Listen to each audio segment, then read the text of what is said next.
What's up, Green Bay Packers fans? Welcome back, and as always, thank you for joining me. My name's Paul Brettel. Today, we're going to take a look at the Packers' defensive side of the ball, specifically the pass rush, which is picking up some steam in recent games. Is going to be a very, very important element to the overall team success for the Packers against the Detroit Lions. And then we're going to take a step back and look at just the growth and development on the defensive side of the ball this season under Jeff Hafley. But first, you know the drill. Hit like on the video, hit subscribe on the YouTube channel. I do greatly appreciate it. You can find all my work over at ESPNlacrosse.com. These topics that we're discussing today over there in article version. And as always, my Wisconsin sports fans, Packers, Brewers, Bucks, Badgers radio, download the 105.5 ESPN Lacrosse app for all your Wisconsin sports radio needs. You can find me on Sports Lead 3 to 6, Monday to Friday, multiple days per week. So like I said, let's kick things off here. Talking about the Packers pass rush, and up until the bye week, I mean, that unit, that defensive front, when it comes to getting after the quarterback, was obviously a frequent topic of conversations because that four-man pass rush just wasn't getting home very steadily. The pressures that we did see from this group were often dialed up from Jeff Hafley through blitzes or manufactured pressures, sending guys from different parts of the field, things of that nature. And that's oftentimes where the Packers' ability to get after the quarterback came from. But when it came to winning those one-on-one matchups, the steadiness, the consistency just wasn't there. And I do think an important part of this to keep in mind, and obviously LaFleur's talked about this, if you get a one-on-one situation, you're not going to win all of them, of course, but you want to see your guys win those matchups more often than not. But something to keep in mind with a 4-3 scheme, defensive scheme that the Packers utilize under Jeff Hafley is just the numbers component of it. You have 4 defensive linemen. There's 5 offensive linemen. Right off the bat, you're already at a numbers disadvantage. Then you factor in today's NFL where we see running backs, tight ends often staying in and chipping initially before going out into routes. Now you're at an even bigger disadvantage. It might be 6 versus 4. Heck, it might be 7 versus 4. So I think that's something that is important to keep in mind, that just winning those or winning consistently, just from a pure numbers perspective, you're at a bit of a disadvantage, right? 5's more than 4, 6 is more than 4. Now again, you got to win your one-on-ones. You want to see that happen more often than not, and that is an area where the Packers front does have to continue to improve. But I think it's just important to provide that bit of context to it as well in terms of what we're seeing from the defensive front. But going into the bye week, ESPN has a metric called pass rush win rate. Essentially measures how often does a pass rusher win his rep versus a blocker. And winning the rep is determined by, do you beat your blocker within 2.5 seconds? If you do that, it's a win. If you don't, the offensive lineman wins. So the Packers as a unit ranked 29th in that category. We can look at Pro Football Focus. They have a metric similar where it's called pass rush productivity, where essentially it's measuring how often are you winning your matchup to generate a pressure, and then it's weighted more heavily if you turn those pressures into sacks. Going into the bye week, among the Packers' defensive ends, Rashawn Gary was the highest rated Packers player along the defensive front, or at the defensive end position, I should say, in that pass rush productivity metric, ranking 81st out of 127 eligible defensive ends. So again, the numbers show it. I think all of our eyes saw it during that first half of the season. When it came to the four-man rush, Packers just were not consistently winning their matchups often enough. However, the last couple games, we've seen this group really start to make some strides when it comes to getting after the quarterback. Against the San Francisco 49ers, quarterback Brandon Allen was pressured, I believe, at the 12th or 13th highest rate in football during that Week 12 matchup. Again, it's progress, right? That's a step in the right direction. We saw Lucas Van Ness come up with the forced fumble in that game, some sacks. And then against Miami, the Packers' defensive front was able to generate 5 sacks in that game. So we're seeing some momentum, some steam being built in these recent weeks. And for the article that I wrote on this topic over at ESPNlacrosse.com, I talked to Lucas Van Ness, Aaron Mosby, Brenton Cox, just trying to get some insight from their perspective on what's led to this increase in production, right? And I think the biggest thing also to keep in mind with pass rush is the consistency part of it, right? If you are consistently winning your matchups, even if the production, the pressures, the sacks aren't there initially, that's going to come. It's eventually going to come.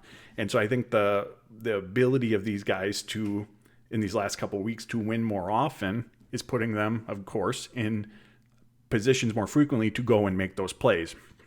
But again, talking to Van Ness, Mosby, Brenton Cox, there was really one kind of overarching theme, and this will tie into what our conversation is during the second half of this video, but it's the comfort and confidence in what they're being asked to do and rushing as a group, right? You do not want 4 individuals along the defensive front rushing on their own. It had, similarly to the offensive line, right? You want that group a cohesive unit where continuity is crucial to the success of the offensive line. That's not all that different from what you want from your pass rush group. You want that group rushing together. You want them rushing in unison, because how they all attack the offensive line collectively can open up an opportunity, a one-on-one, whatever it might be, for someone to take advantage of to then go get that pressure and make that sack. So that was really, in my conversations with them, that really seemed to be kind of the overarching, again, theme of the success that they've had in these recent games. Continuity, rushing together, having a rush plan, and all that working together in unison, leading to some of the results, the positive results that we're seeing from this group. And I just want to take a quick tangent here on Lucas Van Ness specifically. I think I talked about this after the 49ers game. I'll be brief with it, but we know he's had ups and downs this season, right? He's had some quiet stretches, we'll say. But what was really, really encouraging about that strip sack, that forced fumble, obviously the result is what matters most at the end of the day, right? But for a player in his second season, and Rashawn Gary talked about this after that game, Van Ness, a few series before he had the opportunity to get that forced fumble, that sack, had diagnosed, hey, if the 49ers run play action again, here's how they're blocking us when they're utilizing play action. And if we get this look again, here's how we should attack it.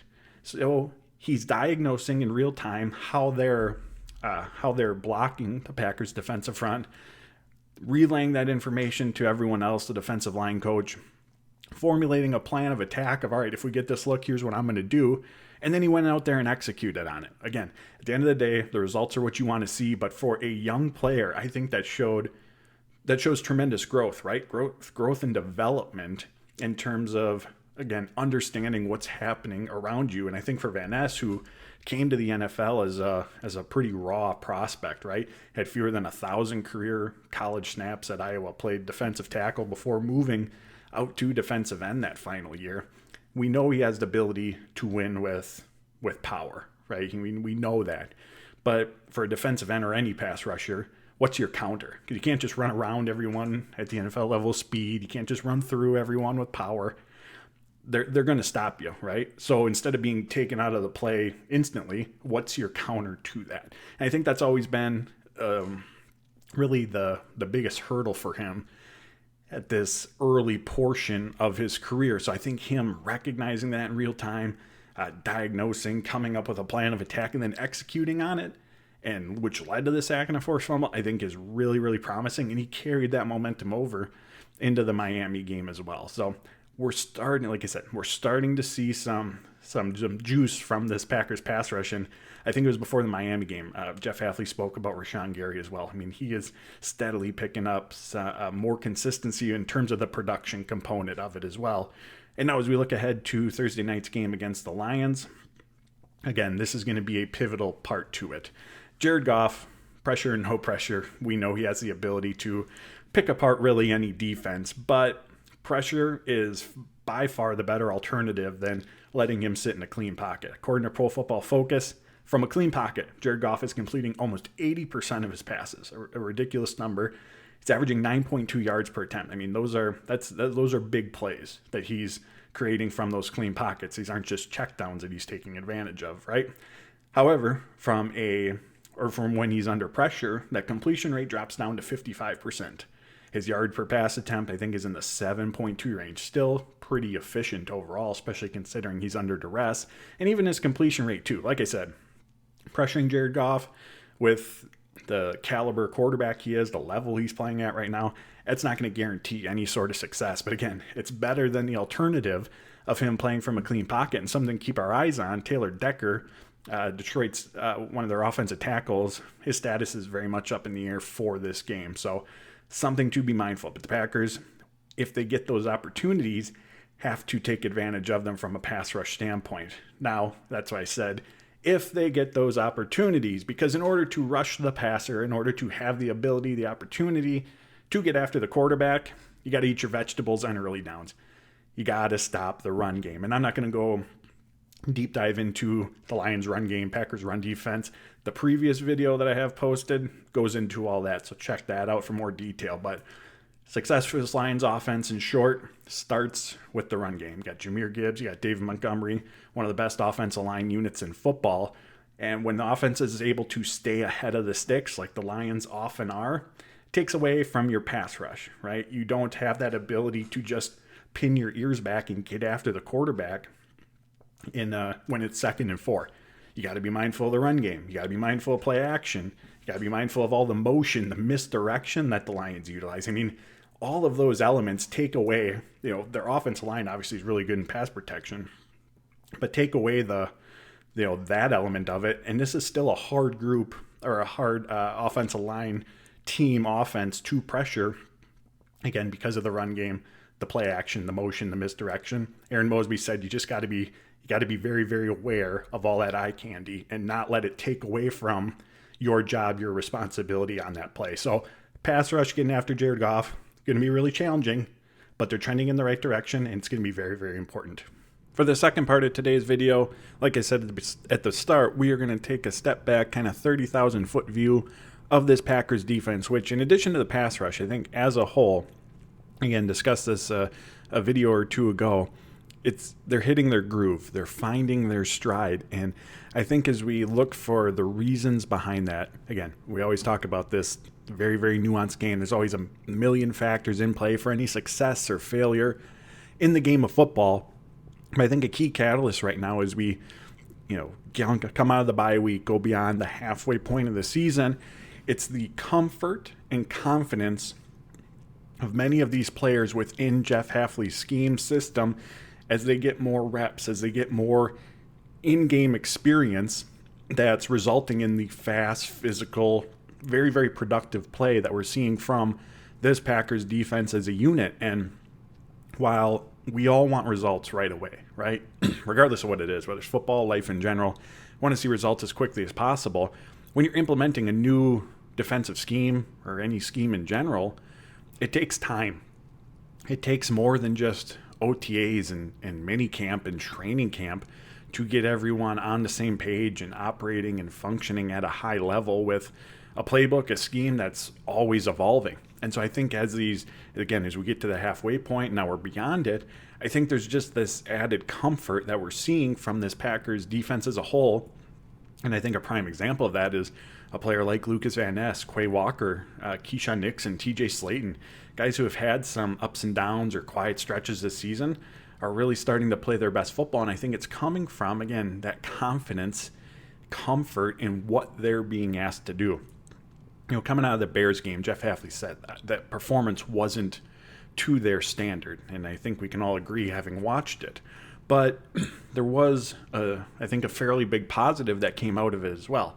While they didn't make the plays, and yes, I know, it's the most important part, right? You ultimately got to make the play, or I guess not much else matters. But a big positive coming out of that game, Hafley said, was they were positioned as well as they had been all season within their scheme as the game was unfolding, as the plays were unfolding, to make the plays that they had to. They just didn't come through and make those plays.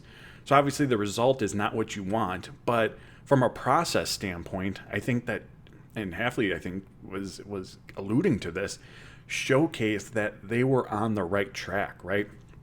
Everything that they've been implementing, everything that they've been working on, the game plan for that game, they had practiced it, they had digested it, they had executed it to a certain degree, again, positioned where they were supposed to be throughout the course of the game, throughout many of the plays, to be in a position to make the play. Now, again, Oftentimes they didn't make the play, and that's obviously a very, very important component. I'm not downplaying that whatsoever.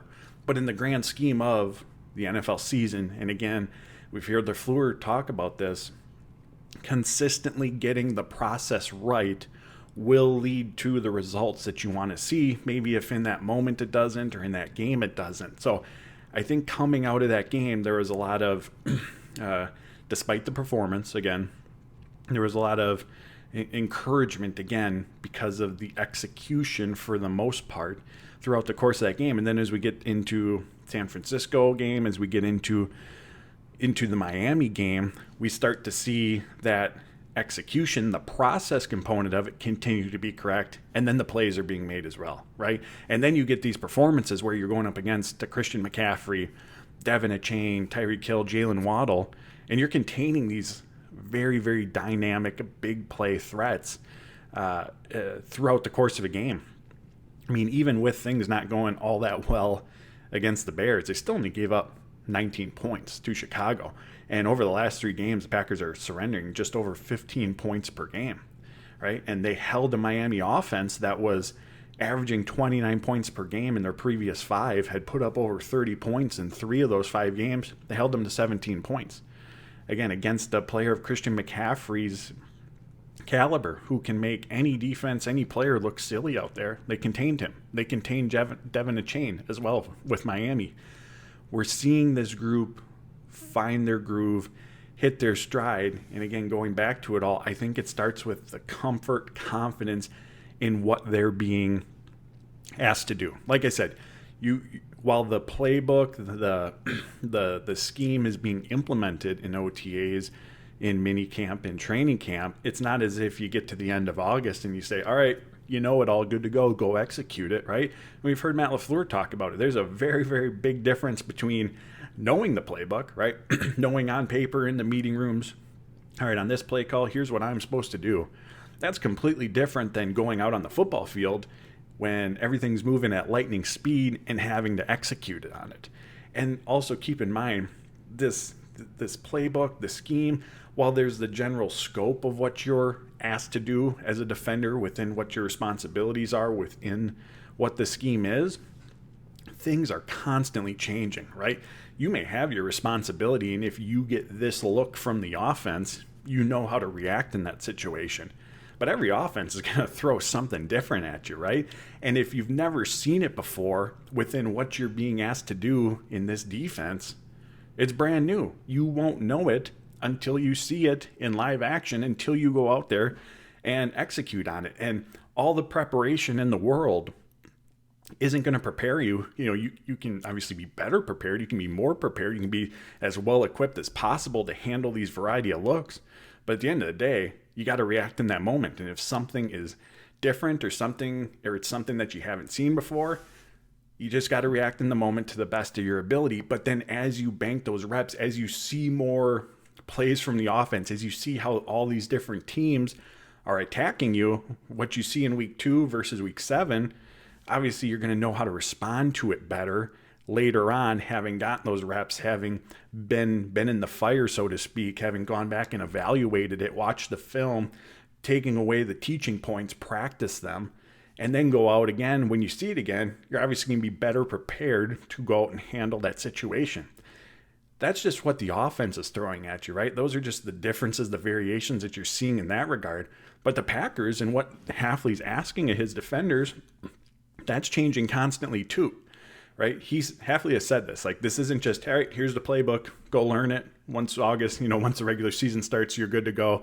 We'll just go out and execute it. Like, the playbook is ever evolving. They're always adapting, right? They have to adapt weekly to what the opponent's going to do, what they feel is the best game plan to try to limit the opposing offense. But the defense also has to evolve as well, so they're not predictable, right? You don't want to keep rolling out the same exact coverages and game plans each week, because then you become easy to game plan for. So this is a brand new scheme system for all of these players.